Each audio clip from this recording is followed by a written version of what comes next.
Almost that day, the Epiphany was disclosed, of which our thoughts and hopes are signal flares. A lonely splendor from the invisible goal almost was flung on the opaque inane. Once more a tread perturbed the vacant vasts. Infinity's center, a phase of rapturous calm, parted the eternal lids that open heaven. A form from far beatitudes seemed to near, ambassadress twixt eternity and change. The omniscient goddess leaned across the breadths that wrapped the fated journeyings of the stars, and saw the spaces ready for her feet.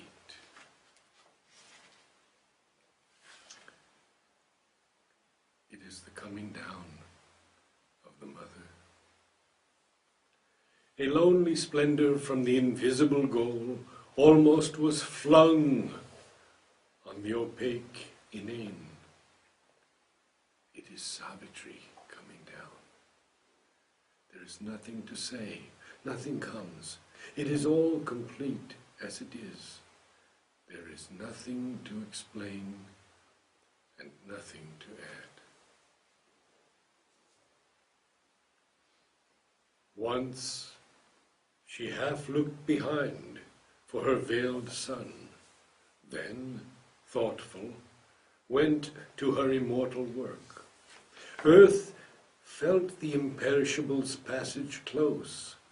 The waking ear of nature heard her steps, and wideness turned to her its limitless eye, and, scattered on sealed depths, her luminous smile kindled to fire the silence of the worlds. All grew a consecration and a rite. Air was a vibrant link between earth and heaven. The wide-winged hymn of a great priestly wind arose and failed upon the altar hills. The high boughs prayed in a revealing sky. That is to express how nature was conscious of her descent, because this descent was changing the attitude and nature of things. She came down to kindle the fire of aspiration. Nature was conscious of her arrival. All that is considered as inanimate nature, that is, the wind, the water, and the trees and the flowers, everything received her joyously. It is only man who did not know. Here, where our half-lit ignorance skirts the gulfs, on the dumb bosom of the ambiguous earth, here, where one knows not even the step in front, and truth has her throne on the shadowy back of doubt. On this anguished and precarious field of toil, outspread beneath some large, indifferent gaze, impartial witness to our joy and bale, our prostrate soil bore the awakening ray.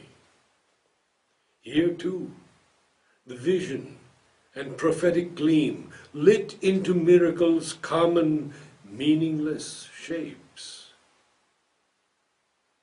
Then the divine afflatus spent, withdrew, unwanted, fading from the mortal's range.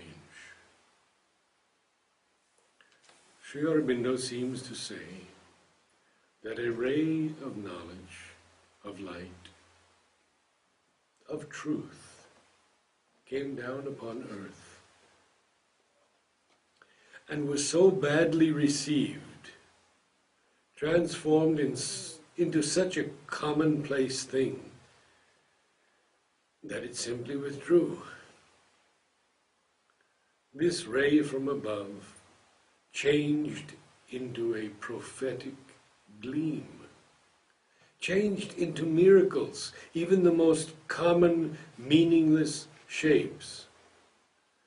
But then, finding no response, it withdrew, unwanted, fading.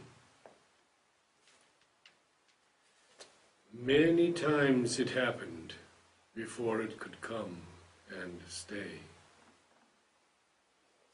At least something like a response was needed to keep it. And it came many times, waking up the smallest thing, and then, not having sufficient response, it withdrew. Then, long periods of preparation, slow, dull preparation. Then, many times, an attempt to descend, a ray, and things are lit up, and suddenly they seem marvelous. But so many times they fell back into their usual, normal, meaningless ways. But now, this time, there is a response. Something seems ready, and we shall witness the beginning of the change. So we have only to be attentive, to be awake, to look. We shall see the beginning of things. Something is beginning to change in the world. And as Sri Aurobindo says, when it is like that, even the smallest thing becomes a living miracle.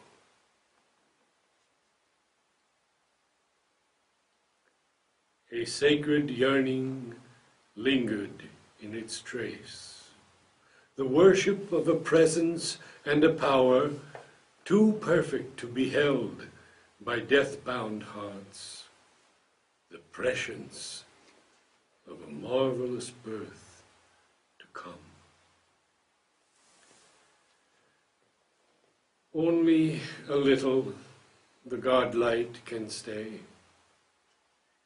Spiritual beauty, illumining human sight, lines with its passion and mystery matter's mask, and squanders eternity on a beat of time. As when a soul draws near the sill of birth, adjoining mortal time to timelessness, a spark of deity, lost in matter's crypt, its luster vanishes in the inconscient plains. That transitory glow of magic fire, so now dissolved in bright, accustomed air. That is the explanation why the experience does not last. The atmosphere of earth is too contrary to the magnificence of the supreme consciousness and veils it almost constantly. From time to time, it can show and express itself. But then again, this inconscient atmosphere veils it. It was like that when, in 1956, the supramental power came down upon earth.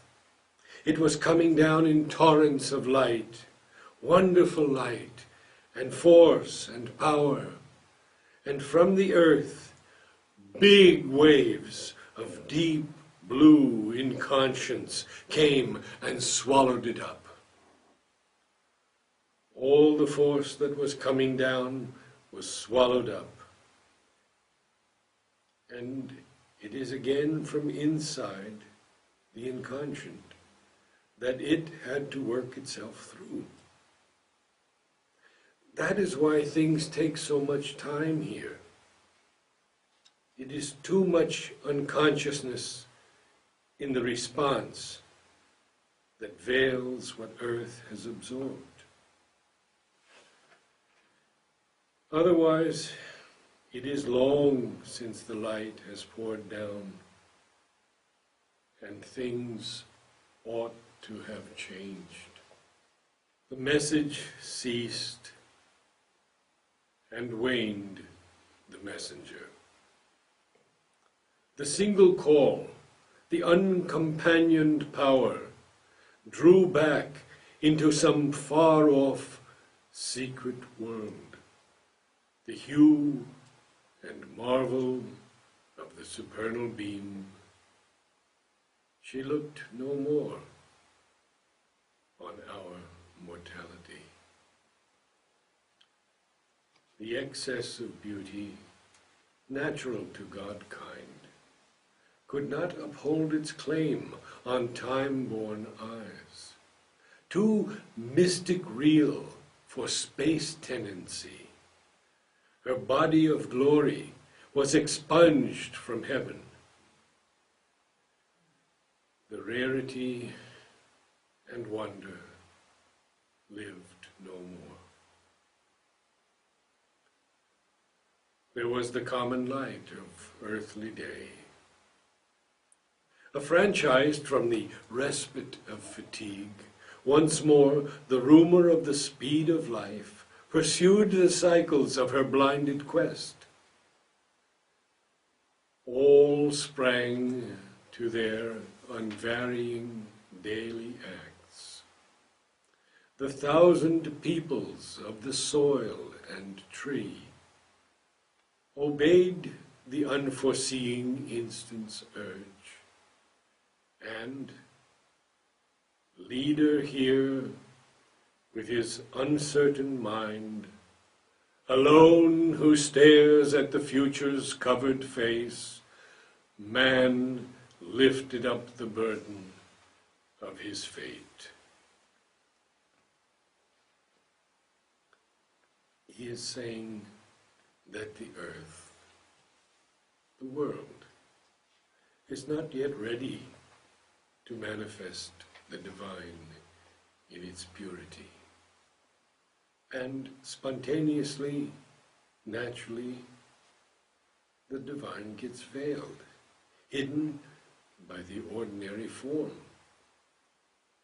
And even the difference of vibration is scarcely felt. Until now, in the creation, it is only man who looks at the future. All the rest of the creation is concerned only with the present. Man looks at the future and is anxious about it. But the future is veiled. The future's covered face. The next step in evolution will see the future.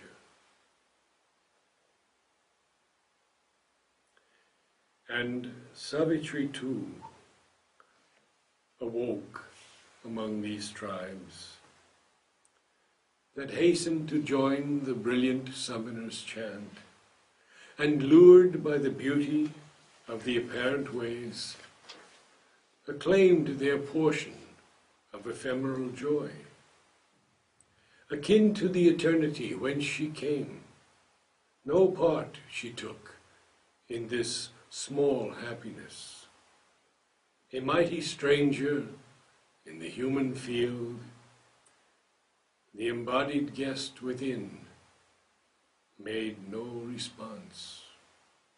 The call that wakes the leap of human mind, its checkered, eager motion of pursuit, its fluttering-hued illusion of desire, visited her heart like a sweet, alien note. Time's message of brief light was not for her. Here then, nothing to say. It is a description of Savitri's nature.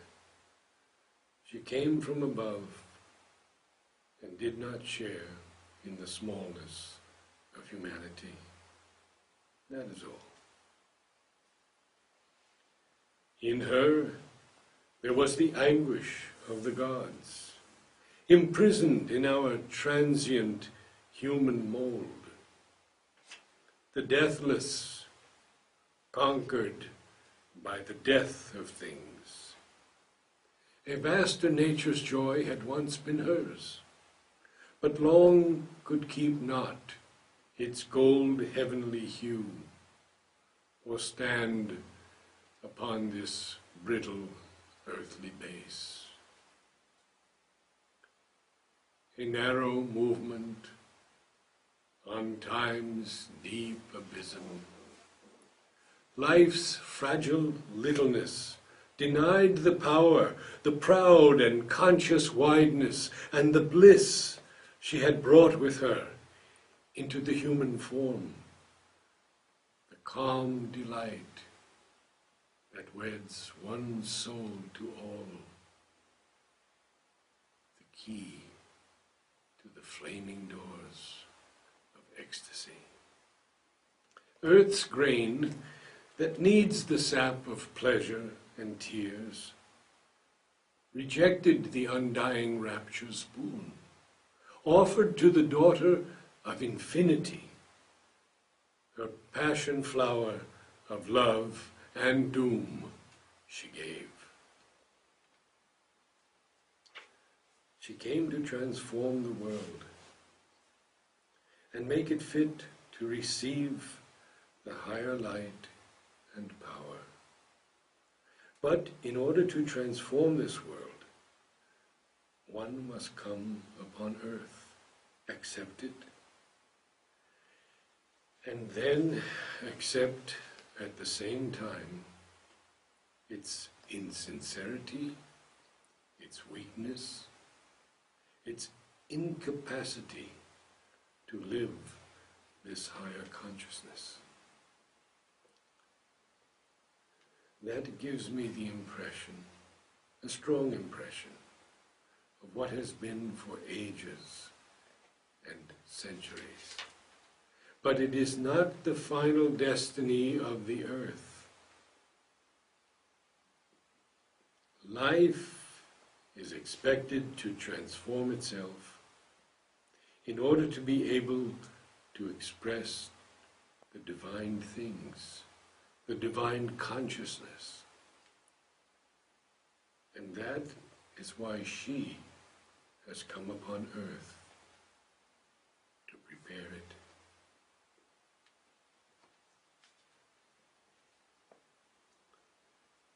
In vain now seemed the splendid sacrifice.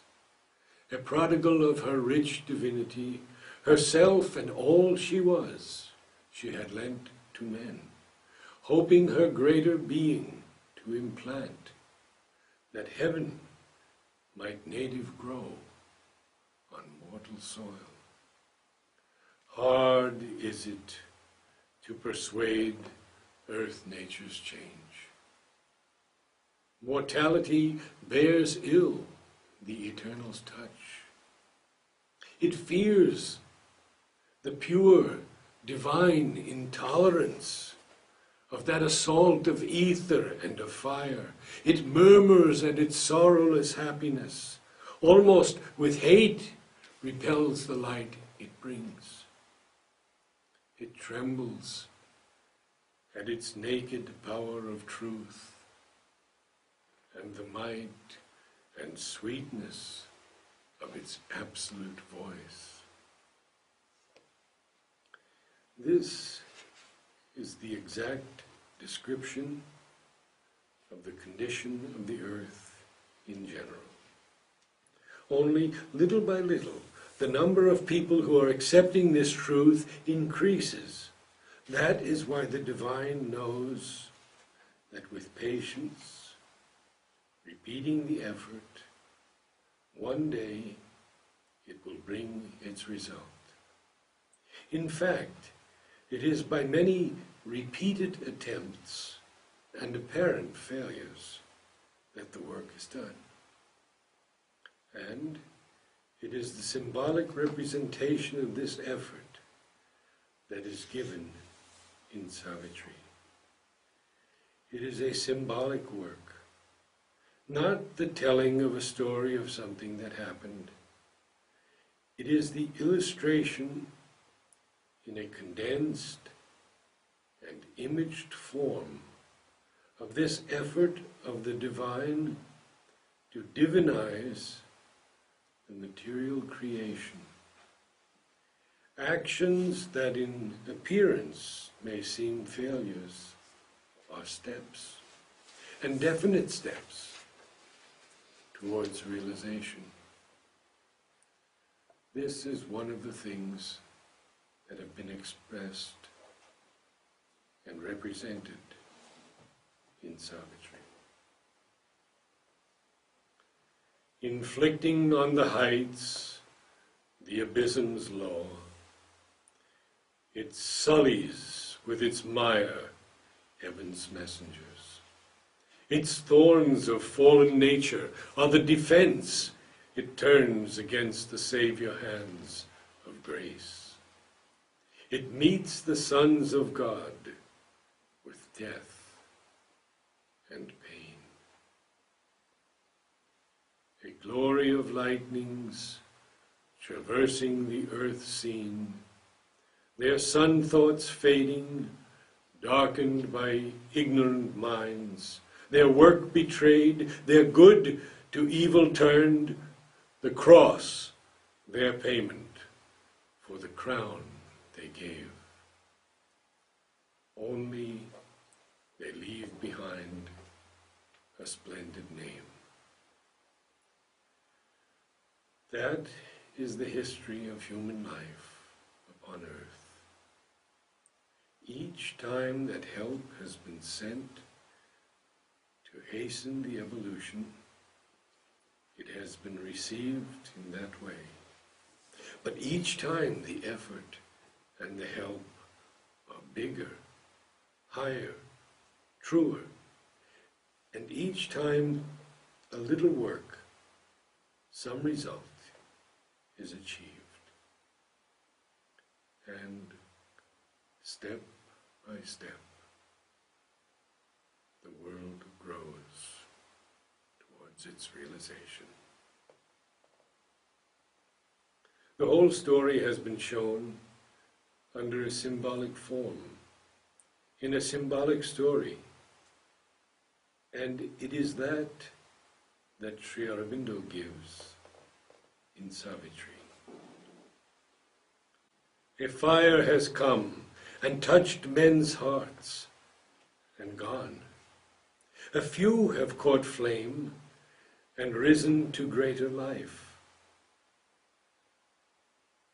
Too unlike the world she came to help and save.